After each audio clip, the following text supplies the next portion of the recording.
like way smaller. It's everywhere. So I'm right. We put up over 1,000. That's just the hearts. It doesn't count the black and white ones or our laminated ones. There's hearts alone. And so the traffic makes it fine.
Kia ora koutou, everyone. Kōrene Brosnan te kungoa. My name is Annette and I'll be co-emceeing this evening with...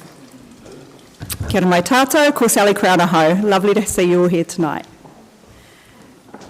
Thank you so much for joining us. I'll ask our panellists if they can join us on stage. And please join me if you know it. We will start with a karakia. Tu taua mai e runga, tu taua mai e raro, tu taua mai e roto, tu taua mai e waho, kia tau ai te mauri tū, te mauri ora, ki te katoa, haumi e, hui e, tai ki e. So we welcome you all this evening, and it's such a great opportunity to get together and have a discussion about our referendum that we are having this year. So I will pass over to Sally, who will do me. Tēnā koutou katoa. Nau mai, haere mai ki tēnei whare, te whare karakia o St. Columbus. He whakatau mai ki runga ki tēnei kaupapa i te pōnei. He mihi ki tō tātou maunga e tū mai nei a o tātara tēnā koe. He mihi ki tō tātou awa a te tūtai kuri tēnā koe. Ki ngā mate haere, haere, haere atu rā. Tēnei ka tū e mihi kei o ku rangatira. He kai kōrero, kia koutou katoa. Nō reira, kia koutou katoa, tēnā koutou, tēnā koutou, tēnā koutou katoa. So as Annette said, welcome everyone. I'm actually going to encourage you, because we are a beautiful caring group, to move forward. Let's all be together tonight. Let's come forward. This is what it's all about. So please, fill up the front seats.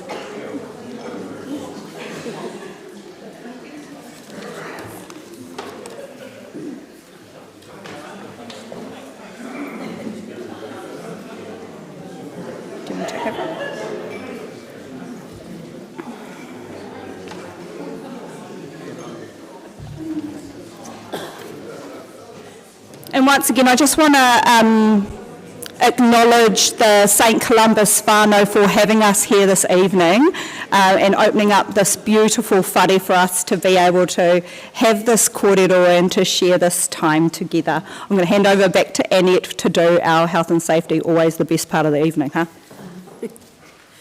I'll do it very briefly. If you haven't been in this facility before, we have our toilets round to my left here behind me, and in the event of emergency, please do exit. We have exits over this way and this way. Sally and I will lead you out in the event of any emergency. Follow you, right? So, perfect. So tonight is just about having an open and honest conversation about Māori wards. It is about hearing the kōrero from people who have experiences. It is hearing about the questions that our community may have. So I really encourage you. We've taken questions at the door, but if you have any others, you're welcome to pop up at any stage and pop those in. We're going, in terms of a format for this evening, all of our beautiful speakers are going to pop up and have a kōrero with us about their experiences with Māori wards. We're then going to invite them to join us for a panel conversation where we will pose some of those questions that have been pre-circulated, or any new ones that you guys might come up with during the evening. And we're going to have a really free and frank discussion about some of those questions that are running through people's minds. Because what tonight is about welcoming different views, about welcoming people into the discussion with open minds to hear how Māori wards can work for our community. So that's what we're here to do tonight, whānau, and I just really want to thank you, as Sally has, for coming along tonight and joining us. We're just going to move quickly to some apologies for tonight. So there's some people that really wanted to be here that couldn't. So we have apologies from Mayor Kirsten Wise, we have apologies from Councillor Keith Price, from Councillor Michael Fowler in Hastings, from the Mayor of Wairoa, Craig Little as well. Is that? That is us. That's us. That's us. Perfect. And both of those mayors have also provided us a statement that we will have, provided our night runs with enough time, we will read out in support of the kaupapa. Right, so without further ado, we would like to welcome up... Yeah, absolutely. Can I ask Shai, are you in a position to advise us around how the camera is working? Is it being live streamed? Neil? It's being live streamed to the church Facebook page. Correct?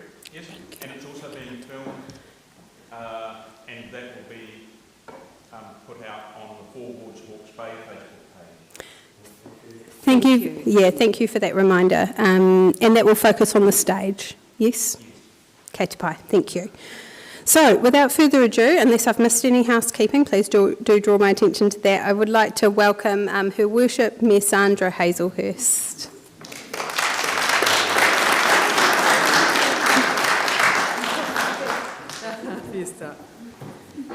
First up, inga mana ngari o tira koutou katoa, ko koremato o Hiritonga Ho, Mayor Sandra Hazelhurst from Hiritonga Hastings. It is wonderful to be with you tonight, and can I first acknowledge our councillors here, Councillor Corbyn, Councillor Sholem and Councillor Skipworth, and Her Worship the Mayor, Alex Walker. Lovely to have you with us from the mighty Central Hawke's Bay. Can I also acknowledge our mana whenua and our Chair of Hiritonga Tako Tonoa, our Māori Standing Committee, Mike Paku. Fabulous to see you, Mike, and Auntie, and all our mana whenua, Meihana, a Chair of all Mahu Marae. It is so lovely to see you, all our people here tonight. So I have been privileged and honoured in the last 3 years to serve alongside Hiritonga Hastings' first Māori ward.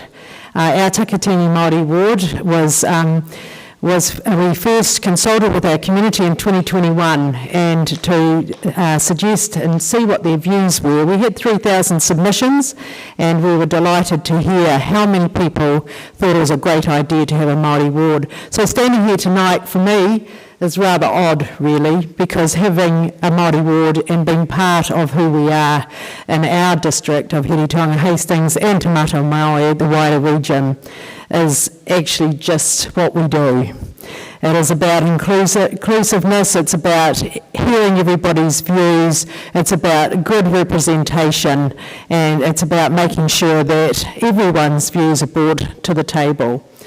And so it has been an amazing journey for us as we have seen the difference. And for us, we have wards for the rural part of our district. We have 5,000 square kilometres and we have 2 councillors that represent the rural ward. And so to have 30% of our region's population Māori, it is just normal practice that we have good representation at our table, and that's what our Māori ward is. It's making sure that we have the voice of tangata whenua at the table, of our mana whenua, making sure that whatever we do in local government core business, whether it's civil defence, emergency management, whether it's housing, all the things that we do, how we manage the well-beings of our people, how we manage our district's roads and all those core business things that we do, to make sure that we have everybody's views around our table is so important for us. And my colleagues, my councillors here tonight, will understand that because this is not foreign to us, this is just normal practice. I have noticed a fundamental difference having served on council for 15 years and having the first time having a Māori ward in the last 3 years and my third term as the mayor. And that difference isn't always tangible. But, to hear from our Māori, Takitini Māori ward, to hear the views of Māori being brought to the table on every aspect of our business is fundamentally important, and it just brings a whole new perspective to our work. And it's exciting, and it's been absolutely uplifting, and because at times, Pākehā see things in a very short frame. We see things that, in small blocks of 3 years in local government. We see blocks of 10 years in a long-term plan. But what our mana whenua, our tangata whenua partners see it is 100-year plans. And we've just done a 30-year plan of future development strategy where people are going to live across Hastings and Napier. And that strategy was, was making sure that everybody's views, and we had all of our PSGs at the table with us to identify who was going to deliver homes for our people. And when you think back to the housing crisis that we had started in 2019 in Hiritonga Hastings, we had too many people living in emergency accommodation. And it cost the government millions and millions of dollars up the East Coast for people to live in emergency accommodation. And it was a terrible way for whānau to live. 70% of people living in emergency through that time were Maori. We got busy and did a Hastings place-based housing plan and took it to the Crown. And all of our partners came with it. I'll never forget, we were at Waipatu Marae in 2019, and we had the Ministers of the Crown with us as we presented our strategy with our mana whenua partners to deliver homes for our people. That was the beginning of our journey working together, and at the moment we're going to be in the short term 215 new affordable and long-term rentals, and in the longer term 2,000 medium and long-term rentals and affordable homes for whānau. That is what working with our partners has done. We've all come together, we've all got opportunities in our areas, whether it's Omahu, Waipatu, you name it. There's all, whether it's papakainga, whether it's developers' homes that are provided on Māori land or council land or developers' land, we're all working on this housing plan together. And now we're taking the plan regionally, and that regional plan will take some really good shape in the future, because it's not just about Hiritonga Hastings, it's about us all. How am I going for time? I could be here all night, folks. So just give me a microphone and talk to me about Māori wards, and I could be here till 9 o'clock. So I don't want to take too much of everyone's time. How am I going? All right? I'm good. So housing has been huge for us, and we're so proud of that. And we have having our 3 Takitimu Māori ward councillors sitting at the table through our Cyclone Gabriel, and we know Hiritonga Hastings was hit very, very badly, about between $600 million and $800 million worth of damage. Who did we see stand up straight away first was all of our mana whenua partners. They had civil defence at their fingertips and they just delivered it. Pākehā, in our community, we're trying to rally round in areas like Esdale and Pakowhai to get people to work together, to work collaboratively, but all our marae were all standing up, we're all helping everybody up country, and it was an incredible example of their power. In our Takitimu Māori ward, we set up a network of networks, and I think back to that time in February 23, and our Takitimu Māori ward had areas that they would look after. And that was just an opportunity, and then our other ward councillors, rural ward councillors, they had their areas, and we set up this big network where all councillors were responsible for different areas.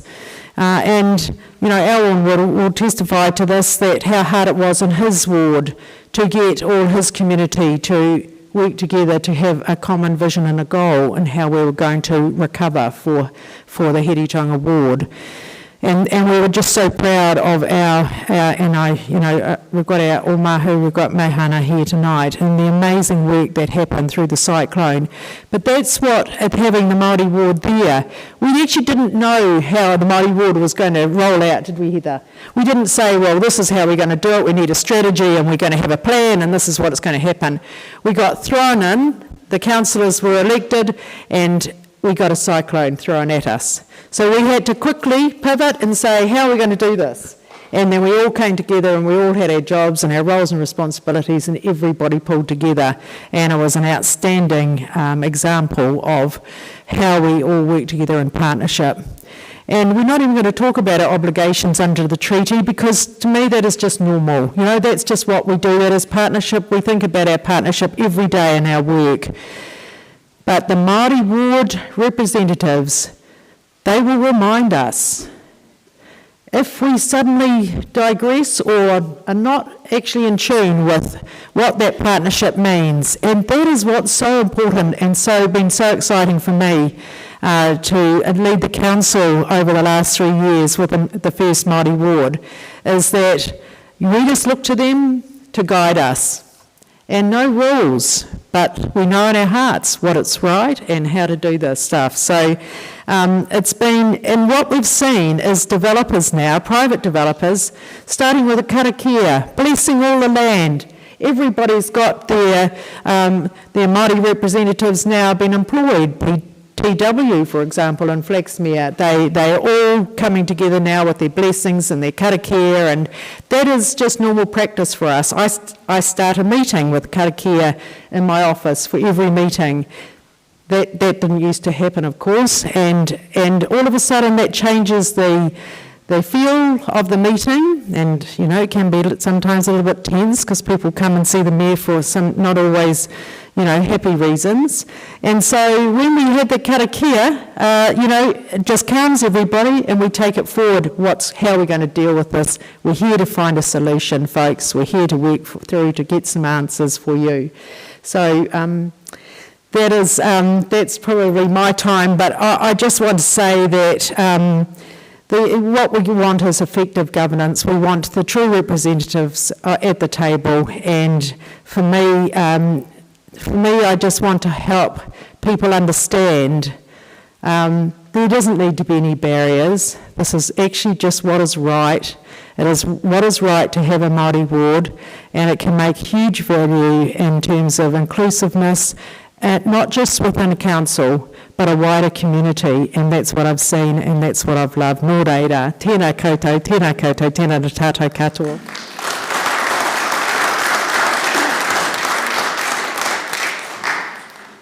Tēnā koe te koromatua e Sandra. Thank you so much for being here this evening, for sharing your whakaaro with us. From one mayor to another, I'd like to welcome Mayor Alex Walker to the stand. So Alex was perhaps not expecting to be here this evening, but her commitment to this kaupapa has brought her back from Whanaihu today, the very southern tip, or the most western point of the east coast, I would maybe say. So thank you so much for being here, Alex, and I'll pass it over to you. Kia ora. I'm just a girl from Waipak.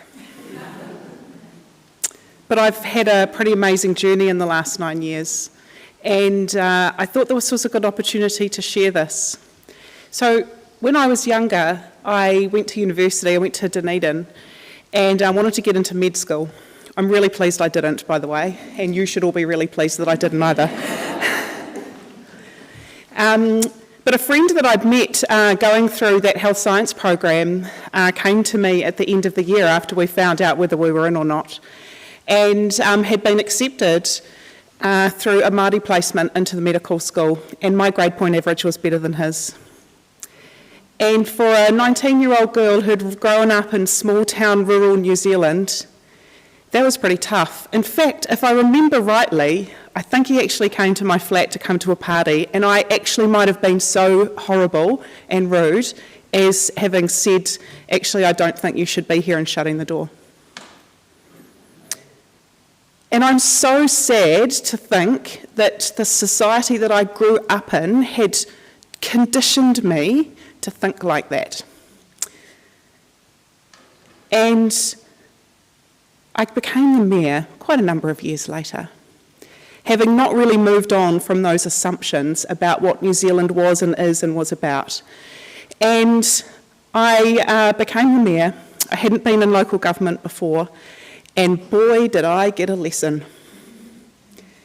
And I offended people all over the place. I said the wrong thing, stood in the wrong place, and did all of those things. But the generosity of our rangatira in Tamatea, Central Hawke's Bay, took me on a journey.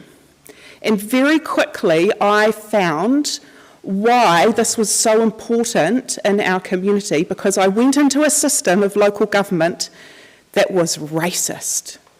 And I'd never interacted with a system before in this way so intimately to have realised that this existed in our country. I didn't think it mattered, I didn't think it was a thing.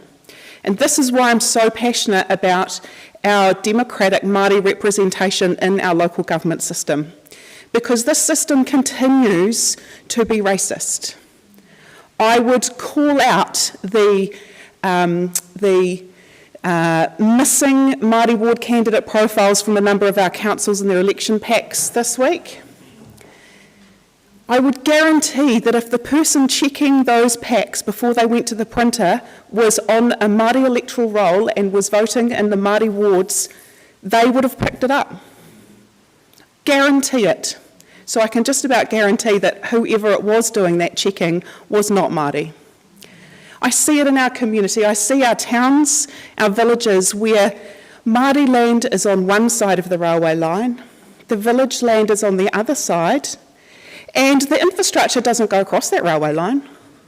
There's a fight, even just a year or two ago with Chorus, to get fibre to go across the railway line to the other side of the village. The water pipes or sewer pipes in particular, that don't go across the river to the Māori land side of the settlement. They're all on the general land side of that settlement. And some of these racist systems still exist now. But my eyes, just a girl from Waipak, who got brought up with a small town rural set of values, I can't see that. We need our Māori, Te Ao Māori eyes at the table to see these things and challenge us all to think and see our system differently. And this is why I'm so passionate about this change for our system, because we cannot let that continue. For us to have a strong, future-focused country based on strong, future-focused communities, we must have that view at the table to build us strong, and a democratic view. Many of our councils, and ours had to, appointed people to come and sit at the table and provide us guidance. And it is a poor second to actually someone who has fought to democratically be there to represent their people and to represent all of us as a community, and together to shape what a future looks like, to use that democratic process to build something together. And I'm really excited that Tamatea Central Hawke's Bay has had some vision to approach this challenge, and I'm very proud that it took us a little bit longer to come to this, so our Māori ward is not yet in place. We have 2 candidates standing in this election to represent the Rautahi ward from 25 to 28, and they are walking into a place where this referendum, there should never have been a referendum in my view, is asking them to stand up and defend not just them competing for the role, but defend that the role's even there. And the 2 candidates, Te Atakura and Ameria in Tamatea, are doing a sterling job, and they got a massive cheer in the hall in Takapau last night as they explained to the community about what it meant for them to serve, and it was pretty powerful. So we're really excited about this. It's a very, very big opportunity, and I'm really very, very proud to be the Mayor of Central Hawke's Bay as we go through this process. And a bit of vindication to myself that we can listen, we can learn, we can grow, and we can change. And I've done that, and I know others can too. We must listen really, really carefully, because the assumptions that are built into our hearts are not always right, and we have to listen. Nō reira, tēnā koutou, tēnā tātou katoa.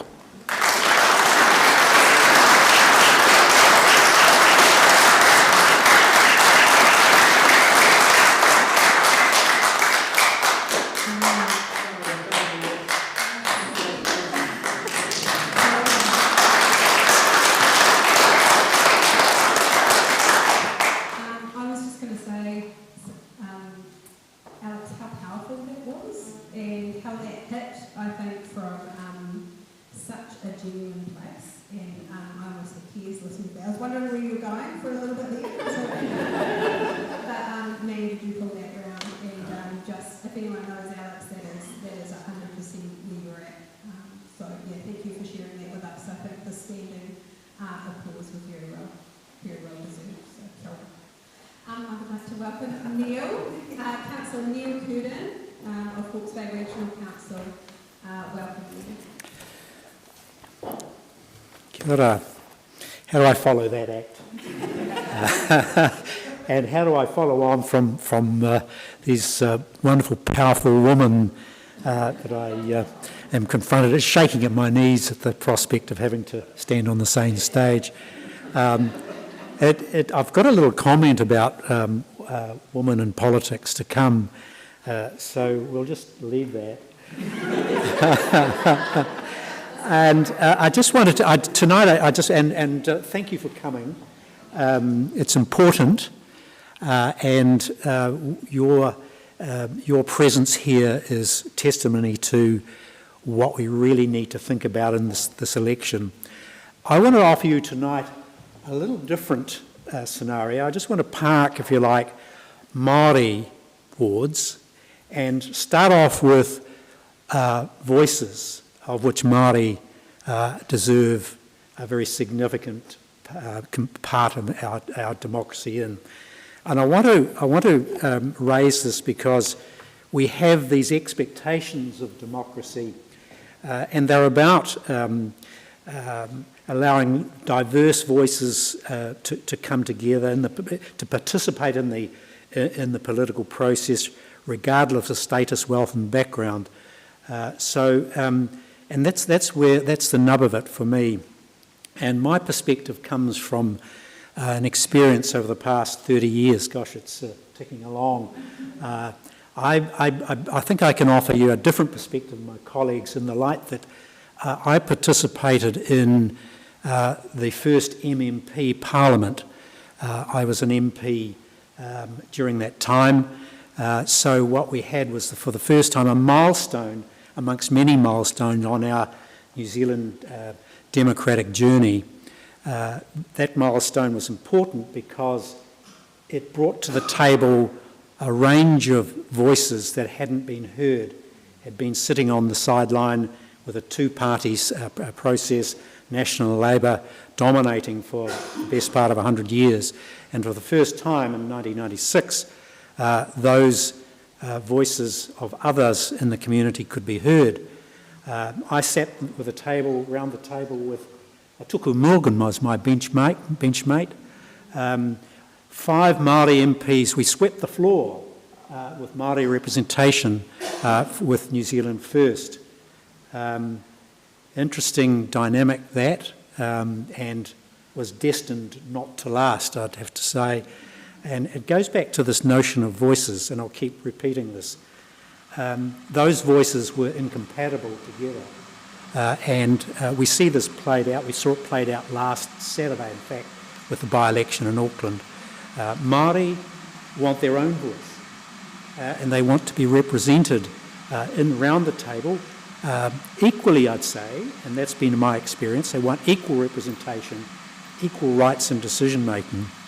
Is that not working so well? From the sound man. My colleagues are a lot taller than I am, so... Now, so going to this, I've got a bit of a history bent. I love history, always have. And let's just think about this whole notion of democracy, equal representation and participation. Our first election in New Zealand took place in 1854. The first parliament was assembled 28th of May in Auckland. But to vote in that election, you had to be male, you had to be over 21, you had to be a British subject, and you had to own land worth more than £50. No Māori had a European title to land, so it automatically disenfranchised the majority of New Zealanders at that time, an amazing statistic. We then moved to 1867 when the first Māori constituencies were established. That was only a temporary thing. That was an invitation to overcome some issues that the European settlers had at that time. But let's give them the benefit of the doubt that there was some notion of equality creeping into that equation. We arrive in 1893, when women, for the first time, were offered the vote.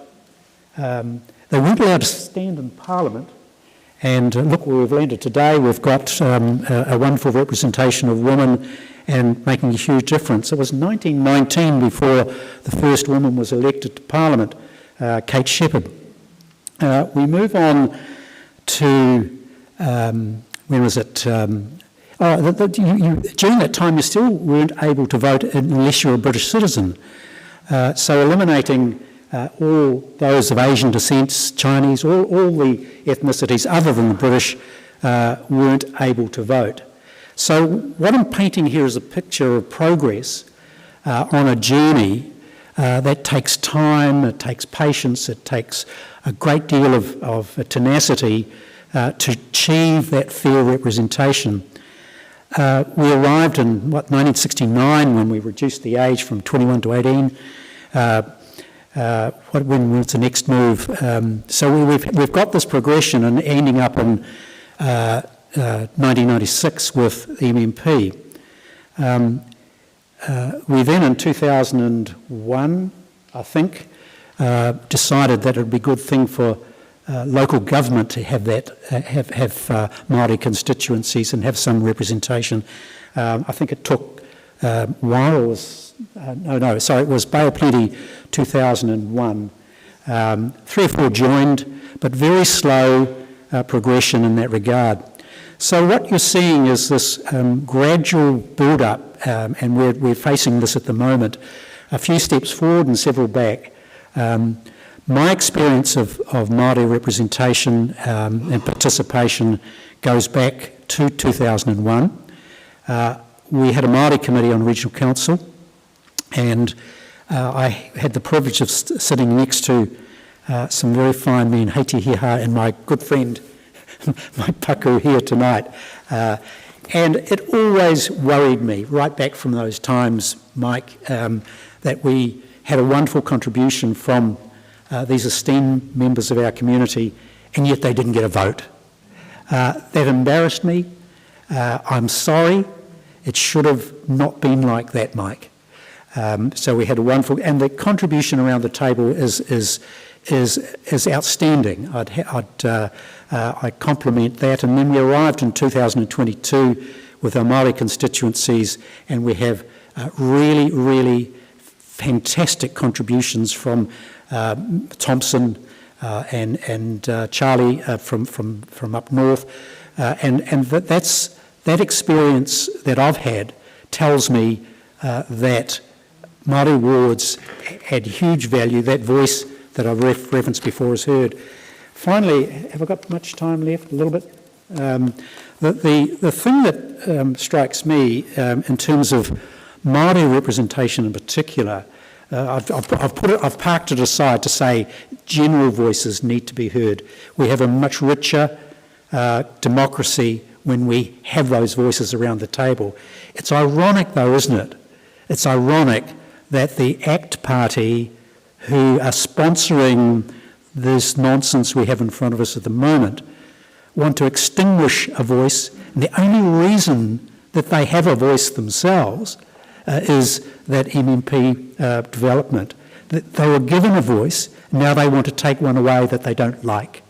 I just find that so ironic.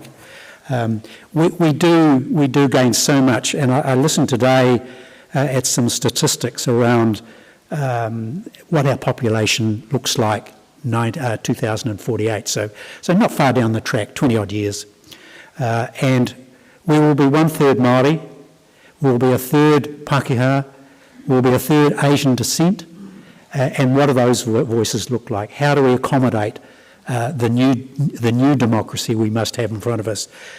That said, Māori place and have an automatic right to equal representation.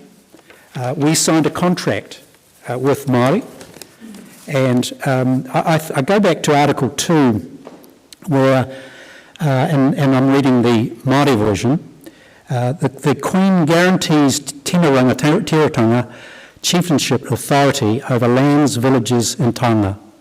And in my view, the relevance to local government is specific here. How on earth do you achieve that? The intent was always to have that guaranteed right. And yet, our councils, our local councils, are the ones, in fact, which determine the outcomes for the lands and our taonga, our waterways in particular, and all of those very important elements. So, in my view, local government, in fact, has a stronger case for Māori wards than, in fact, the Parliament itself in that context.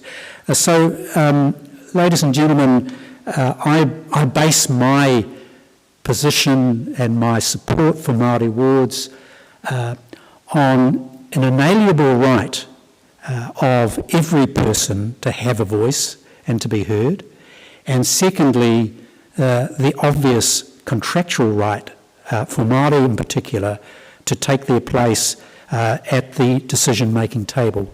Thank you for your time.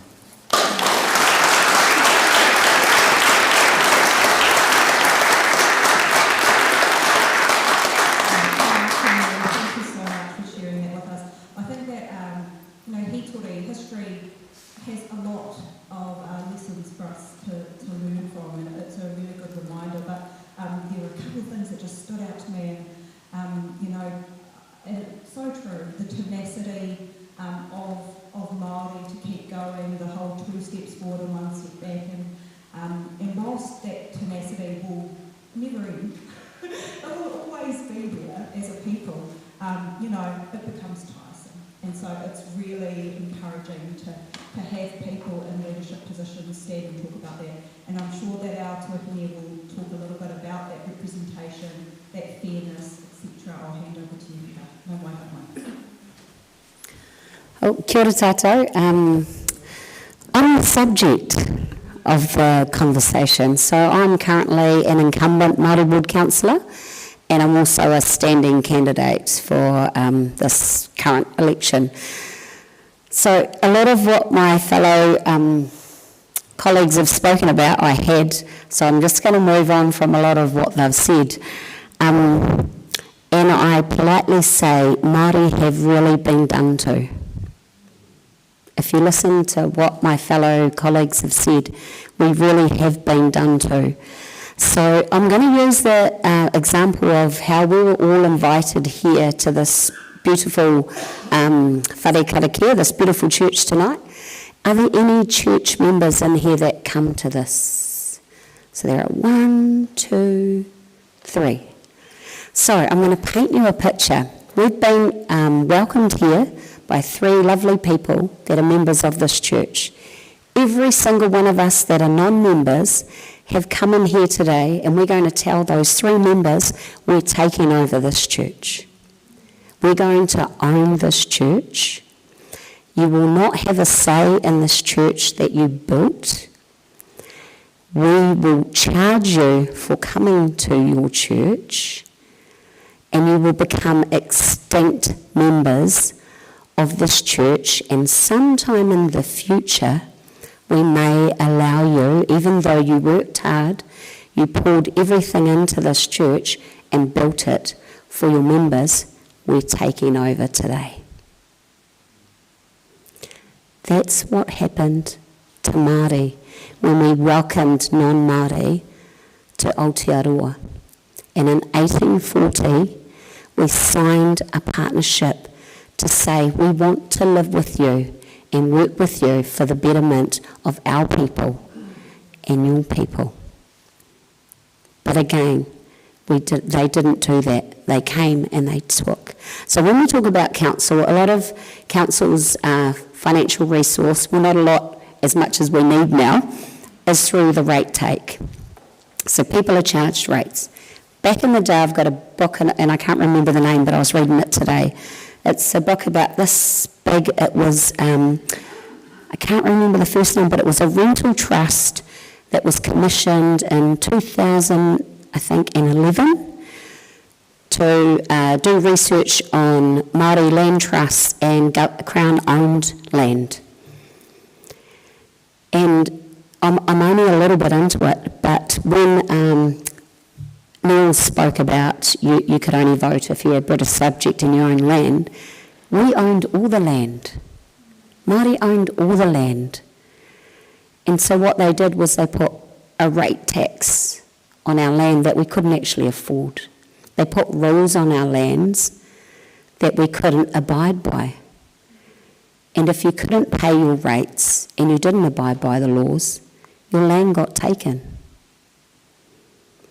Hence why you look at the maps now in New Zealand of what was Māori land to what is now. It's like sprinkles, little specks on the map of Aotearoa. So when I say Māori have really been done to, we really have been done to. And like this church, I would never come in here and tell them what to say, what to do and how they should operate. But even after the contract that was signed in 1840, we're still being told how to be Māori. But actually we're being told that we should be Pākehā and we should act like Pākehā, and that your history, your DNA and your historical knowledge doesn't matter. So being the subject is really hard, and not just in local democracy, in central government, in schools, in justice, in health. It's really hard to be a Māori, but we're resilient, we are enduring, but we are very tired. Very, very tired. And tonight my daughter, she usually comes with me and she's like, the first thing she says is there food? And I'm like, well, Neil organised it, so we're bound to have yummy cakes. But I was too scared to bring her tonight because I wasn't sure of the people that might arrive and the things my daughter might hear that impact her. There are people in this current government that do some and say some not so nice things about us. Not once have Māori asked for general seats to be removed. Not once. But we're always having to defend ourselves. We walk into rooms daily where we're undressed. We are literally stripped of who we are. We've had to learn a whole nother language, a whole way of life, and still some of us have maintained our own language. We've had to walk in places that are foreign, and we've stayed there until we've learned it and become comfortably uncomfortable. We have our doctors, we have our lawyers, we have our specialists. We're quite clued up, just like our non-Māori colleagues. And when we're around the council table, my mayor and my fellow councillors will attest, I don't look through the documents just to see things for Māori. I challenge all things that show inequities, be that for Māori or for non-Māori. I probably have challenged more non-Māori stuff than I have Māori, and my fellow councillors can attest to that. I'm a strong governor, I have expertise, and I should be at the table just like my fellow non-Māori councillors. So that's pretty much me for tonight, but I just needed to use an analogy of what it feels like to be Māori in a few seconds, using the church as an example. Kia ora.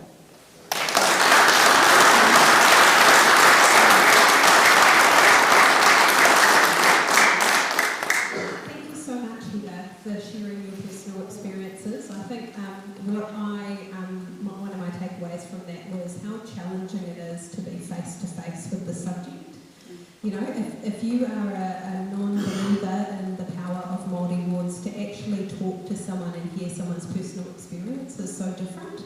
As Neil sort of said earlier, I find it really ironic that in local government we are being asked to remove Māori ward seats through referendum. Are you guys being asked to do that at a national level? Because they exist there as well, and we're not. And I think the reason is the people that make the decision would have to look those people in the face, and they would have to have those conversations, and you can't do it when you know the people and when you know the value of those roles. So I found it really powerful. All right, so we're going to move on to our panel discussion part of the evening. So how we're going to do this is because we had some questions pre-circulated. I'm going to hand this mic over to our panellists, and Sally and I are going to run through some questions. I think we might use the mic up on the stage. You've got to hold it quite close, I think. Oh, a little bit further away. All right. All right, I'll hand this over. We'll start there. So we'll ask the question and then we'll see who would like to answer it. If it kind of resonates with you, maybe we'll pass the mic down and we'll go like that. So our first question is, why do you think all local councils voted in favour of Māori wards? Who would like to answer that one? Mayor Alex. I actually think the answer to this is almost exactly what you just said before, which is that councils work with Māori at the table all the time and know the value of this. So the way that those votes transpired was because we're in this system, we can see that value and we back that value. And the thing is now we're having to go through this convincing of other people of that value. We're in that system and we can see the value and that's why we've done it. Great. Lots of nodding of the heads with that one. Pick a question, any question? Thank you. But just in response to that last one, in Napier, when we considered Māori wards in 2021, we had a number of whānau engage in the consultation where they were against Māori wards, and they ticked that box and they maybe, put a line of comment in, but none of them showed up. Kānohi a kānohi. None of them. It is much more impactful when you have that conversation with each other, face to face. And so as the closest level of government to the people, I think Neil talked about how, we're in charge of sort of land management and land use and, our natural resources, etc. We're the closest level of government to the people. It's really hard to ignore those people that make the effort to come and kōrero to you face to face. And the value of that and the impact of that is just, indescribable. And it makes those who chose not to, it makes their cause and their perspective harder to understand when you've got people that are willing to front up and actually make their views known in a conversational way, how human beings like to communicate with each other. So kia ora. This pātai is a good one. What do you think the fear is about Māori wards?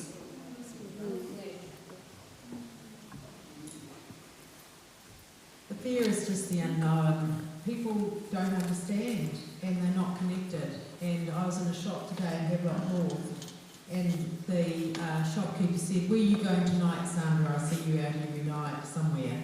I said, "I'm going to Māori ward discussion with the community in Taradale." And they said, "How do you think that'll go, Māori wards?" And I said, "What do you think?" And she looked at me and she felt very uncomfortable and she said, "I won't be voting for Māori ward." I said, "You won't be?" And she said, I said, "Can you share your reason for that?" And she said, "I just don't think we need it." And I thought, how long have we got? What else can I buy in your shop? But the fear came from the unknown. She had no idea. And when I think about it and listening to Alex talk, when I became the mayor in 2017, I had no relationship with our mana whenua like I have now. And it was Mike who helped us through a division of a track at Rongakako at Tamata, with a division of a track that was cut through our beautiful Māora. That cemented my relationship then with our mana whenua. But I couldn't explain to that lady in 5 minutes the value of a Māori ward. But I was heartened to hear from one of my councillors tonight who had been out door knocking and said that he's convinced the whole rest home about voting in for a Māori ward. I said, tell me your secret. So, you know, that's the stuff that, you know, it's just been able to share, and it's so lovely to have everyone here tonight because, you know, people just don't understand. They don't know what they don't know. So they're just in fear that someone else is going to take over or there's going to be... And I just used the example, I said, we had a terrible division in our district in 2017. We had 20,000 people who wanted to save a track and wanted to walk up a beautiful wonga. And we had, all of our mana whenua said that you've just cut a huge cut in our precious wonga. And we had to bring the two communities together because both had their views what was right. And so it's all of us, we have a responsibility to, as New Zealanders, and I'll never forget Toi Tū Tiriti and 10,000 people walking down our high street, and so many of them Pākehā, and so many of them understanding what that meant, that division. And so it's up to each and every one of us to be able to share and explain what this means, and we just will keep going. Anyone else? Any other thoughts on the fear? Yeah. I will have a look at this one. I mentioned earlier that it's one step forward and probably three back, and I'm a little bit pessimistic about this, to tell you the truth, that there will be this almost gut reaction out in the general electorates, and they will tick no to Māori wards. I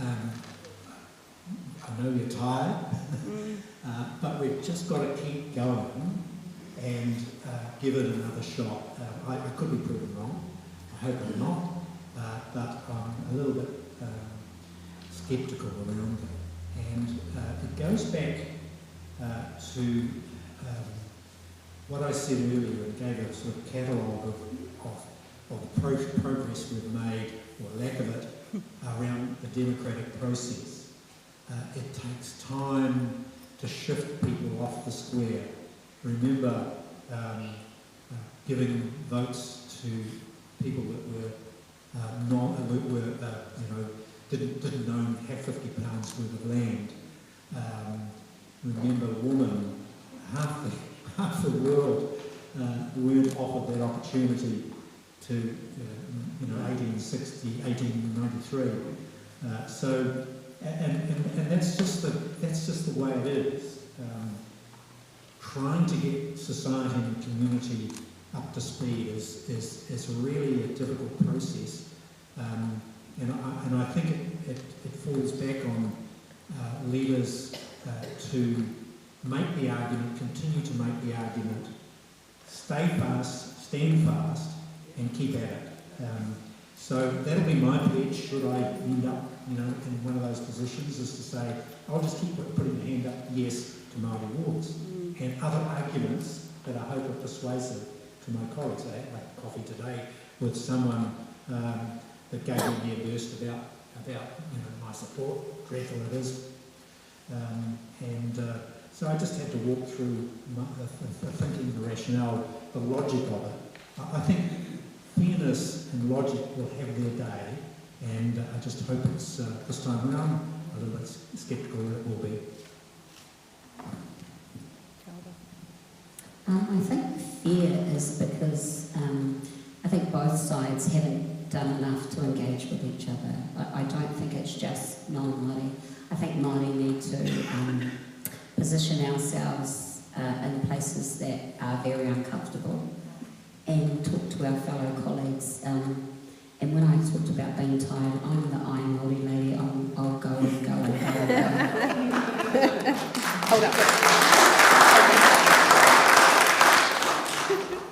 Iron Māori lady or Energizer bunny. So this one is, if councils are democratically elected and they've decided to have Māori wards, how fair is it that central government can override that decision? And I think I know the feeling on the table, but I'll see if someone would like to answer that interaction probably with central government. Go, Alex. Go.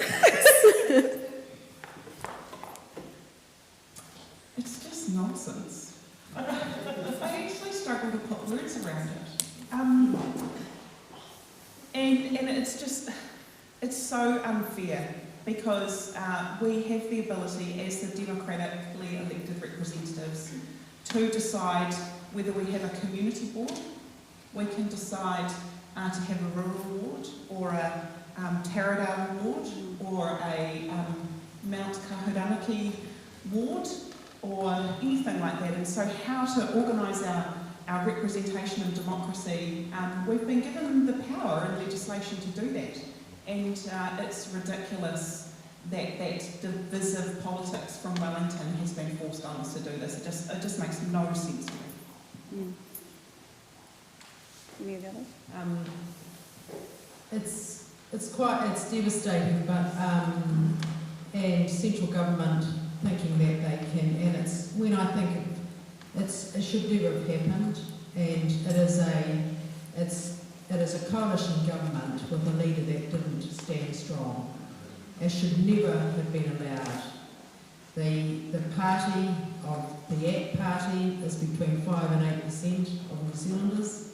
So we're not talking all the New Zealanders. We have a leader that wasn't strong enough in his negotiations, and it's just wrong.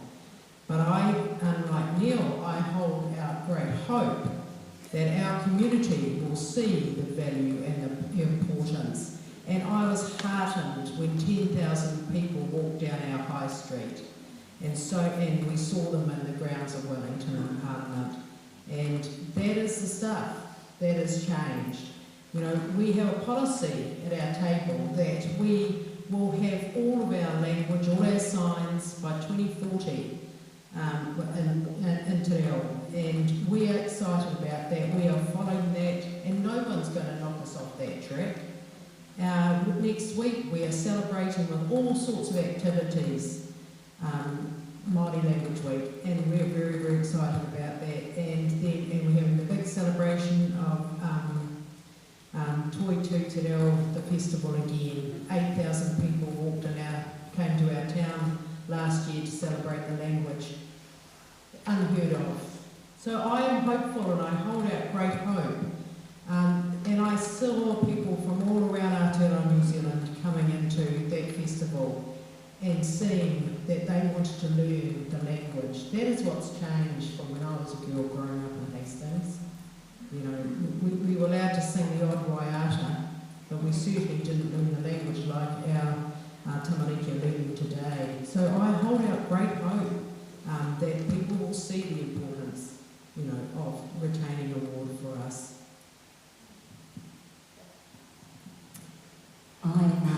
Yeah, it's wrong. It's absolutely wrong. There's often a korero that says Māori can get elected in general seats. And that's true. And we have had that at council. But you have to have a big profile.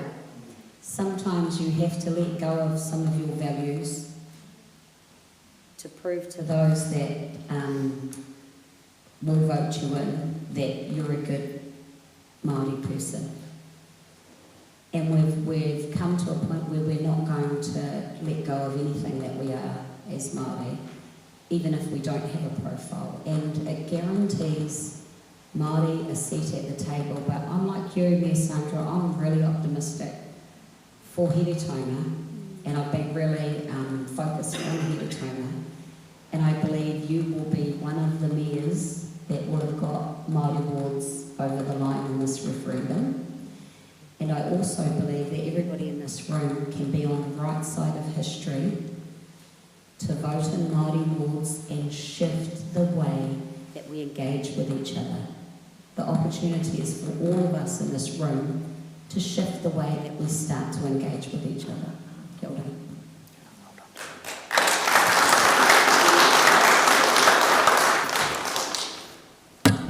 Awesome. Well, our next partai, and sorry, heading off from a very positive foundation there, this one's a little negative, but a very important question actually, because this is something that I hear from whānau, from our residents out there all the time, and this is one of their concerns. So, for our panel, is there a danger that Māori ward councillors will only focus on Māori issues?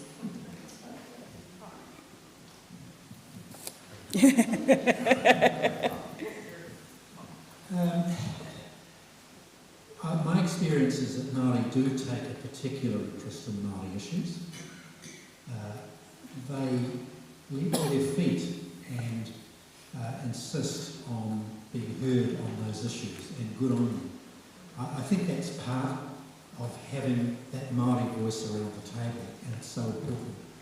But it doesn't stop there. As Heather's commented on, that same mind that inquires about Māori issues is inquiring about other issues as well. Just ask Thompson around our table, it's there. Ask Mike, gosh. Mike, he gives me an elbow, and what about that? And, so it's just a misnomer to think that Māori have that focus strictly on Māori issues. It just doesn't happen. No members of ours, it's like our community, like anyone else, they pay the rates.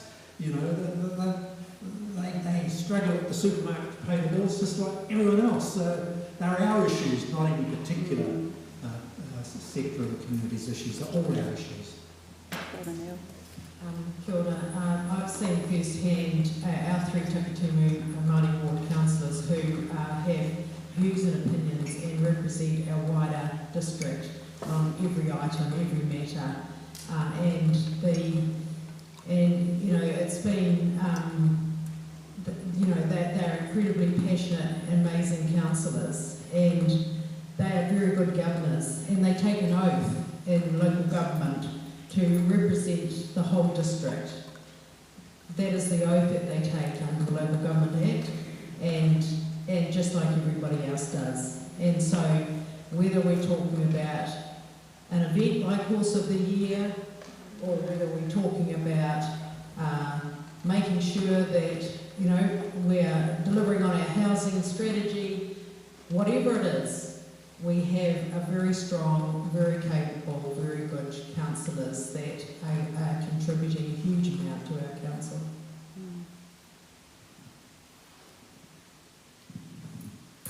My fellow colleagues will guarantee I have an opinion on everything.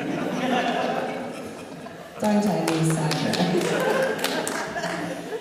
But Māori issues are all of our issues, because what we do at council is around the environment, the taiao, and that impacts everybody, not just Māori. So Māori, we happen to dive further into it, but the Māori issues are the same issues for non-Māori, so I don't see a difference between either.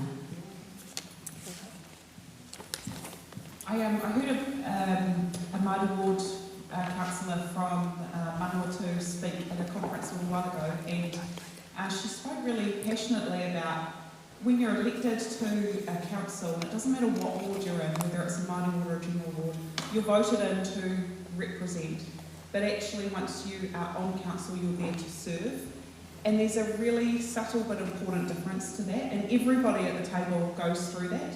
I'm elected there from these people in this town or whatever, but actually when we make decisions, we are putting our hand up to vote and make decisions that are affecting everybody, and we're there to serve everybody, and I see that consistently across local government.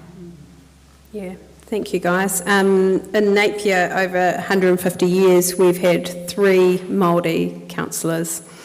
And just to put that into context, I've served with every single one of those, which means they've all been in this last 12 years. And if you need nothing else to say how important it is that we cement that representation, it's putting it into that context of that journey that was spoken about earlier. I also, just as you were speaking, I reflected on a conversation I had with a group of girlfriends about Māori wards, where I turned, I think, about half the room. I reckon I got them across the line. But they were saying, well, we're all New Zealanders, that line of thinking. And I said, okay, well, what makes you a New Zealander?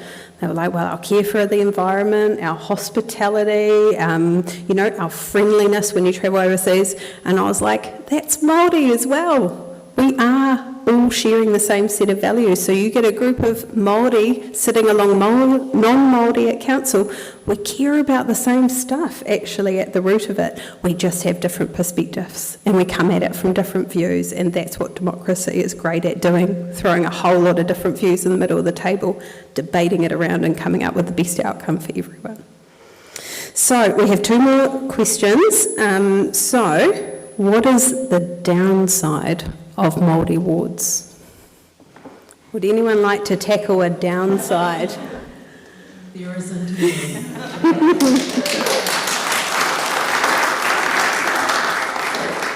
Consensus in politicians. I love it.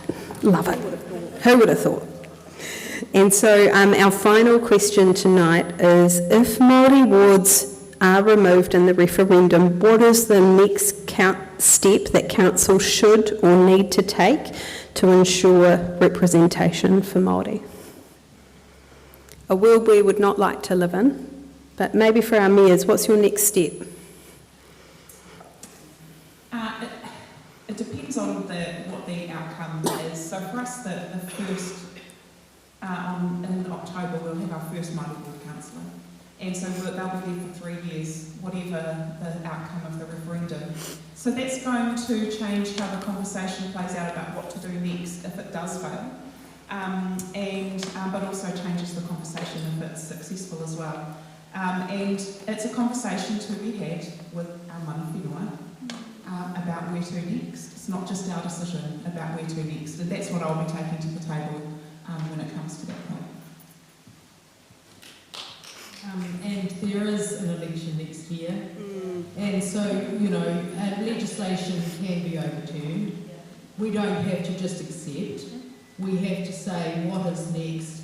Yes, we can do the honorary positions and the standing committees and the subcommittees and all those things that we were doing before our Māori ward, but we need to lobby hard to our politicians. We don't want this nonsense. We are joined, we do have our responsibilities. We want to have a different representation with our tangata whenua, and we expect our politicians to represent us with that.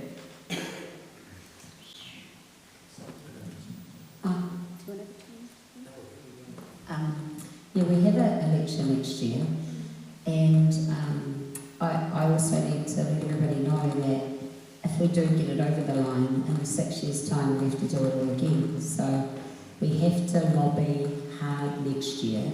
We have to tell, whether it's any incoming government, what our bottom lines are. As local people, it's not just waiting for them to come out with their policies and trying to pick which one has the best policies. It's engaging with those parties early to say, actually, these are our bottom lines for local government. Who's going to abide by them, because those are who we're going to vote for. Kia ora. Oh, Neil? Look, I think there's an onus, there's an onus for this next training for politicians of all hue to really appreciate the Maori worldview. And I say this because we've constantly been surprised, we politicians. We think the status quo is going quite well, but under the surface things are not so good. I'll just go back to the 4 members of Parliament for Maori during that 100-odd years, alone, alienated in a foreign world, and the frustration they must have felt. It took a long time to reach 1996 to break the bonds that they had with the only party that would take them under their wing, with Labour. But remember, all Maori constituencies went away from Labour somewhere else. Why did they do that? What drove voters to do that? We had the same repeated with, I think it's foreshore seabed situation where Te Pati Māori came into being. So what's driving, what is the Māori voice saying when they can no longer work with, trust the party that they've lived with for such a long time? Why they depart? I mean, last Saturday we had a departure or another vote, confirmation that Māori wanted their own voice and wanted to be heard. And I think the message for me as a politician, and I think for my colleagues as well, is we need to double down on understanding what that Māori voice is saying and to respond to it. So that, I think that for me is the challenge if you're asking, where to from here. Win, lose or draw, I think we need to be conscious of the Māori voice and take heed, knowing that if we don't listen, that things will only go downhill from there. Where does that land? Do we end up with the strife we see in other countries? We have a duty to our children and grandchildren to put steps in play now to avoid and to ensure a stable and steady and secure future for them politically. So that's why I say we need to hear those voices. Kia ora. Thank you guys. So those are the end of our pārtai for this evening, but I'm sure if you had others, our panel would be more than happy to respond. We have a number of very brave people in the room that are standing to be subjects, just like Heather, tonight, and I just want to acknowledge all of you as well. I'm going to hand over for a final time to our panellists just to make any closing remarks that they would like to share with us all. Kia ora, Sandra. Kia ora. Thank you, Sally. I think that I feel in a very, very privileged place because I have met some incredible people along my journey in my 3 terms as a mayor and 2 terms as a councillor. And I hope that our community can meet those people as well, because I didn't understand the intergenerational thinking, how the value of land and how to protect it, the value of water and how to protect it. I had to learn, and I think that has made me a richer and more rounded a person, and I think that is something that I'll take away because I'm not standing for the future. I've done my time, but I feel incredibly blessed that I've been enriched by our leaders from Ngāti Kahungunu, from our mana whenua leaders, and that I have a much clearer understanding about the values and the importance of the values of our tanga whenua, and I want to be able to share that, and that's why I'm here tonight. And I feel incredibly grateful, and I feel very, very optimistic about the referendum, and we're not even thinking about losing. I think my final thoughts are about what we ask the people that aren't in this room. And I suppose I've got something to offer on that, which is it's hard. It's hard when you've got to challenge some assumptions that you've been brought up with and you think are right, and you think that are inbuilt in you.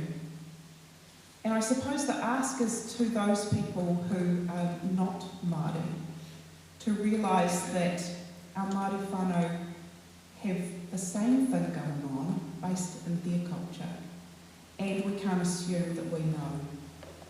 And it means that we have to listen. And it's hard, and I want to acknowledge that, because to recognise anything about yourself is hard. And we are asking society to consider something where a large portion of our society, they just have not had the experiences that Sandra and Neil and I in particular, who are sitting up here, have had from working with our mana whenua. and that's a privilege that we hold, like, you know, I'm really thankful for that. And it's hard, and I just want to say to those people that we understand, we've been through that, and it is a difficult thing to do, but just listen. Don't just assume because you went to school with that really cool kid down the road that you understand that what was going on for them. That's not it. You have to listen. And just please listen with heart. We live together, we work together, we're building a future together. We've got to listen to each other, and that's my belief. Gosh, been a great evening, and thank you for coming along. Great to actually sit and think about these issues, and I think we need to spend a bit of time doing it. The only passing comment I'd make is that your ballot papers will be out there. If you need a hand to fill them out, just feel free to give them a call.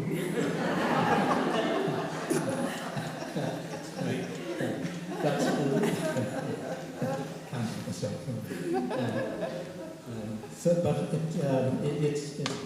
It's a privilege to serve, and I know that the people I've served with over 20 odd years, mostly have been of great heart and goodwill. Some are a little misdirected at times, but I think we just keep marching on, keep insisting on the change, and we'll work towards that. But I am heartened tonight that there's such solid will around the tables to make things happen in this direction. So that gives me some hope, despite my pessimistic view about what may transact with my constituencies. We'll keep going. I think I want to leave with you all. What we do now impacts our mokopuna, all of our grandchildren and great-grandchildren and generations to come, whether you're Māori or non-Māori. But here's something I'm going to pose to you. Māori are very loving people, and I can guarantee that our children will marry your children. If they haven't already. And so my last question is, will you love my mokopuna as much as I love yours?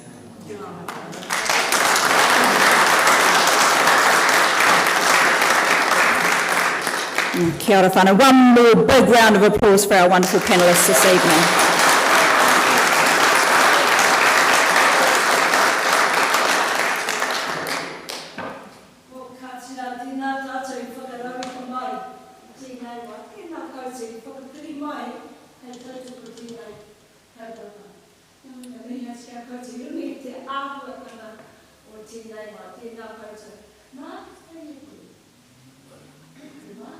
Tēnā koutou i hōwhiri mai tēnei kaupapa. Ka tiro atu au ki ngā tohu nei, Big Aroha Māori Wars. Koutou rā. Koutou rā i whakatui. Koutou rā i whakatui tēnei. Nā reira ka mihi atu au koutou nā. Kei te aha, kei te muro te ahi koutou. Ngā Pākehā e rātu mea hori e Māori. Kei te werohia, kei te kaha, kei te whakarangatina koutou tātana. Nā reira ka mihi atu ki au koutou. Nā mea kei te tūhoki Wendy koutou mā ngā kau, nā mea kei te tūmai mo te kauni hira, ka pai koutou. Reka rau atu tērā ki aku, ki taku ngākau, ki aku taringa hoki. Hoi anō, ahakoa ka mihi atu ka huri taku mihi atu ki a koutou Sandra. Kei te mutu koe i tēnei wā, hoi anō kua whakawhenua mai koe i te kauni hira o Heretanga. Tēnā koe i tapiri atu ki te Māori, hai aha, hei whakarite i ngā whakarite nā tātou. Nā reira koe tēnā. Tēnā koe i te maraikora. Tapiri atu ki tēnei hoki, kua whakawhenua mai kōrua tahi i rungi i te tūma o te kauni hira. Tātira ka mutu taku mihi atu ki a koe te tāne a kōko tahi te tāne. Kei te pero mihi tēnei wā. Tēnā koe ko tēnei wā tūtari ka tūtaki. Ia koe tēnā koe i ngā kōko. Hoi anō ka tiro atu ki a koe pēnā. Kei te rana, kei te papa o ngā raina. Hoi anō Māori mai, Māori ake, hurirani a koe, Māori mai. Tēnā koe mō ngā kōrero, I whiu mai I tēnei wā, hei aha, hei whakatika ngā kōrero, hei whakamohio mai marama ai, I a tātou nei I tēnei wā, kia hanga kaupapa te hitori o Murira. Kia hanga ai, ko takahi te whenua o te wahine, e hara te whenua ka ki te mātai, te whenua o te wahine. Ko koe tērā, nāra ka mihi atiki. Mihi atiki tō ngāka, mihi atu ki te wahine tua. I a koe. Nāra tēnā koutou katoa. Hui te reo Pākehā. Look, I'm a real optimist. I'm really optimistic, like you, Sandra, about the future. Māoridom are not waiting. We're carrying on doing what we have done, what we are doing, and what we will do. Look, I don't know if you're aware of the full neihana that took place last week, and the Māori Queen said it all. You're Māori every day, all day. Don't compromise for anybody. And I would say, and I'll pick up on the words of Heather actually, we as Māori have to do our bit. We have to talk to our whānau, Māori mai, marama mai. You know, you've got to come to hui like this to challenge. You've got to go to the mural debates and challenge, because they're talking about us like we're inside a zoo. That's what they're doing, and I'm thinking, oh my goodness, I'm sitting right here. But I go to those because I want to challenge them. But, you know, when the opportunity is there, we've got to utilise it. And Māori are on the move. You know, the biggest business, you only have to look at Ngaitangi, look at Te Aroa, billions of dollars. The Māori Queen has called a symposium, business symposium, next year calling for international leaders to invest in Māoridom. That's what's happening next year. You've got, you're right, Sandra, you've got Te Reo Symposium. Please purchase a breakfast ticket. My nephew's been advertising, saying, come on, the tickets are going. Please go. It's a wonderful way to meet Māoridom. Māoridom at their best. They are absolutely crusaders of goodness.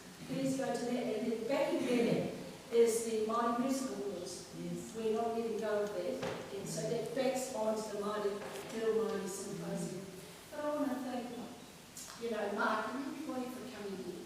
You know, I hope that maybe that you weren't here with your thoughts weren't supporting my cause, and that they've been able to change your thoughts.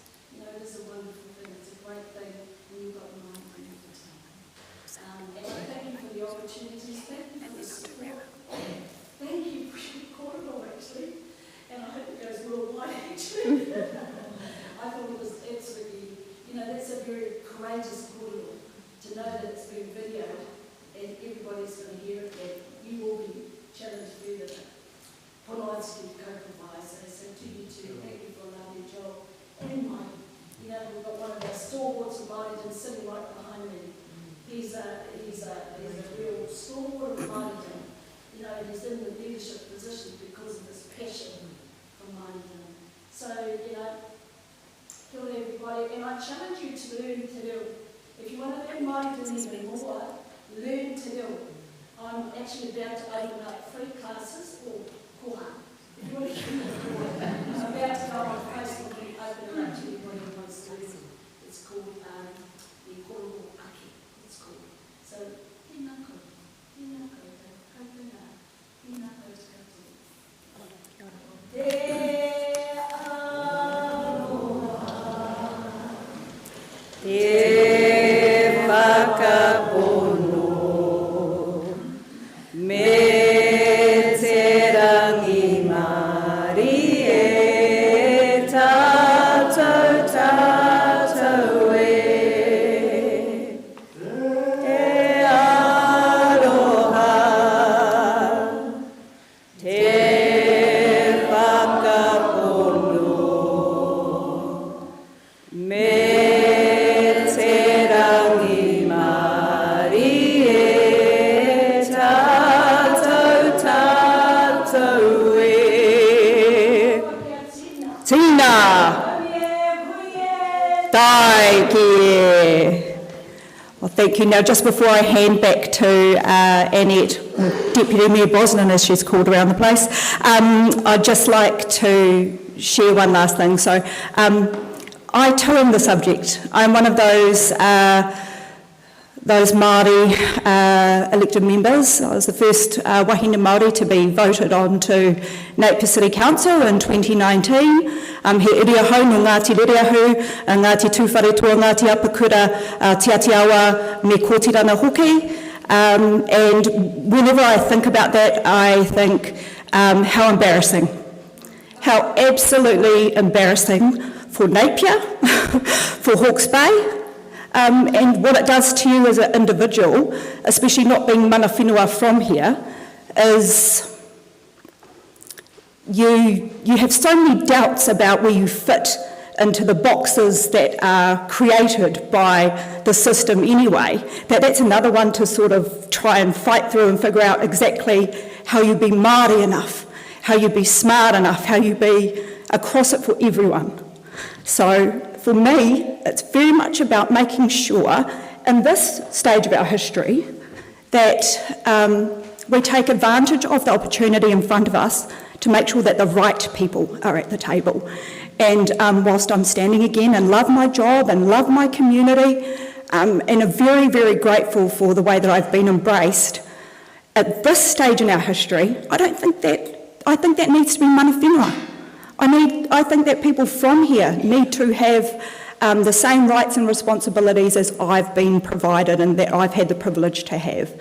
So that's why this kōrero is so important, not just, I think, in this context, but for history, for when people look back, us being on the right side of that. So, nō reira, tēnā koutou, tēnā koutou, tēnā koutou katoa.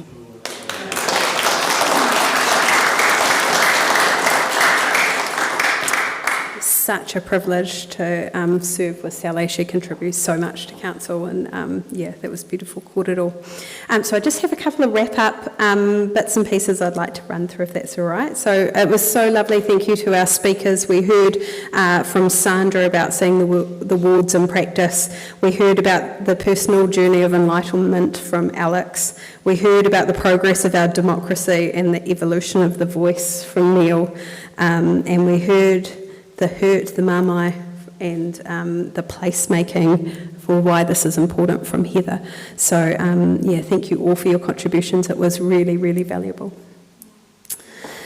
Quick run through of thank you. So, Brett Walker from the church here, thank you for having us.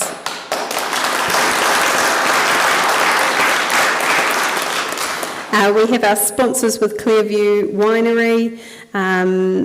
And we also have a thank you to you guys for all attending. Just remember, we have 30 days until election results. So I see some candidates in the room going, still another 30 days. But so get out there and vote. 11th of October is when we will know results, everyone. I think the biggest thing you can do in the room here today, because if you're here, you've probably got your decision made, or hopefully you have by the end of tonight, it is to talk to someone who hasn't decided to vote or who hasn't decided which way to vote. So the biggest thing you can do is go out and kōrero with your networks to spread the word and to get people out there to vote. So just take that as a takeaway as well. You have two referendums on the same topic here. You have your Hawke's Bay Regional Council and you have your local district council. So we're ticking two boxes on this issue this round. I also just want to take a moment to acknowledge Sandra for her service. She mentioned very quickly, I noticed, that she was not restanding, and I just want to give her...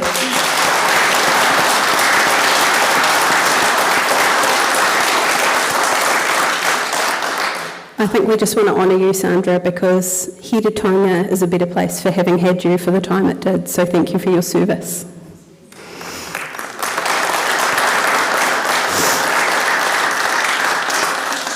As we acknowledge someone in Hiritonga, I'd just like to ask Maxine Bogue to stand, because I'd like to honour Maxine as well.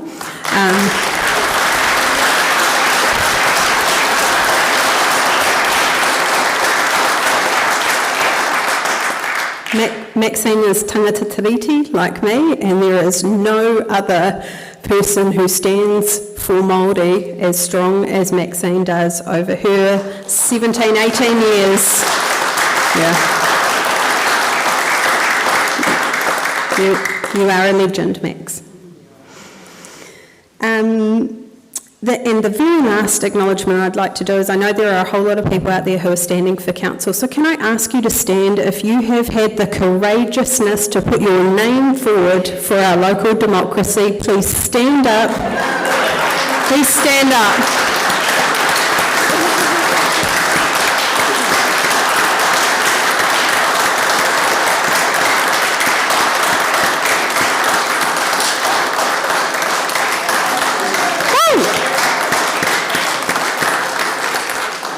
You guys all give us hope. If you are an elected member, you look out at you guys and you just go, wow, how cool is our country to have people like you putting your name forward to serve our communities. And man, I'm just so proud and I feel like crying looking at you all, so sit down before you all cry. So I think that was the end of my thank yous. I'm going to pass over to Councillor Crown, who will... Councillor Crown, Sally. Kia ora. Actually, one very last thank you. We have all been wrangled and gathered here today by the efforts of two people in particular. I want to acknowledge Neil Gordon,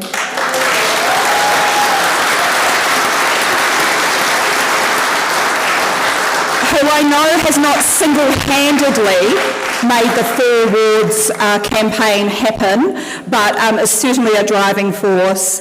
And also this beautiful wahine on the stage right now, Shai Raihania, who is standing for Te Whanga Māori Ward at Napier City Council.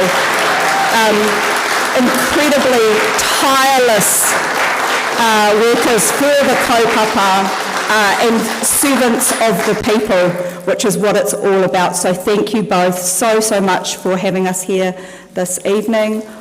Is that for us? Yes. Oh, Can God. we just give a big round for our co-MCs tonight?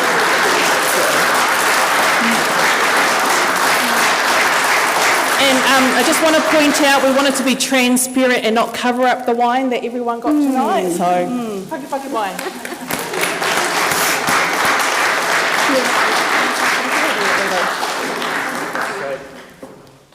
And if you're one of those few people in Hawke's Bay who doesn't yet have a big Aroha for Māori Ward sign on your fence, come and see us and grab one.